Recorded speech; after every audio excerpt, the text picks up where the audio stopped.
बड़ी खबर दिल्ली से आपको बताते चले, जहां पर आज भी शदीद बारिश का अलर्ट जारी किया गया है। कल ही दिल्ली में हुई बारिश ने नया रिकॉर्ड बनाया है। आपको बताते चले कि महकमा मौसमियात के मुताबिक 28 जून 1936 के 88 सालों में जून महीने में सबसे ज्यादा बारिश हुई है। कल सफदरजंग इलाके में सुबह 5:30 बजे तक 148.5 मिलीमीटर और 8:30 बजे तक 228.1 मिलीमीटर तक बारिश दर्ज की गई है, जो कि एक रिकॉर्ड बनाया गया है। तो 88 साल बाद जून में भारी बारिश देखने को मिली। 88 साल का रिकॉर्ड कल की बारिश ने दिल्ली में तोड़ा है। तो वहीं दूसरे इलाकों में लोधी रोड की अगर बात करें तो वहां पर 193.8 और 150.4, तो वहीं पालम में 107 मिलीमीटर बारिश रिकॉर्ड की गई है। इसी बीच पीडब्ल्यूडी को दिल्ली में कई मकाम पर पेड़ गिरने की शिकायतें भी मिली हैं।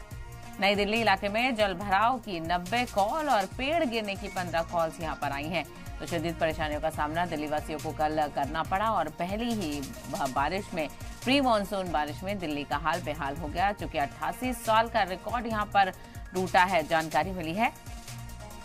आपको बताते चले आज भी इसको लेकर अलर्ट जारी किया गया है। तो आज सुबह की शुरुआत भी ऐसे ही मौसम के साथ हुई है। मौसम सुहाना बना हुआ है। गर्मी से लोगों को राहत यहां पर जरूर मिली है, लेकिन बारिश के साथ साथ परेशानियों का सामना भी लोगों को करना पड़ा। तस्वीर आप देख सकते हैं किस तरह से दिल्ली की अलग अलग सड़कों पर जल भराव देखने को मिल रहा है। तो वही ना सिर्फ दिल्ली बल्कि आसपास के इलाके नोएडा, एनसीआर और यूपी में भी इसी तरह का हाल है। तो वहीं दिल्ली जो कि राजधानी है, जिसकी रफ्तार पहली ही बारिश से यहाँ पर थम गई है, ट्रैफिक भी मुतासिर यहाँ पर नजर आ रहा है। लेकिन कल हुई बारिश को लेकर आपको जानकारी देते चले, महकमा मौसमियात के मुताबिक कल हुई बारिश ने 88 साल का रिकॉर्ड टूटा है। यानी 88 साल बाद जून में इस तरह की बारिश देखने को मिली है।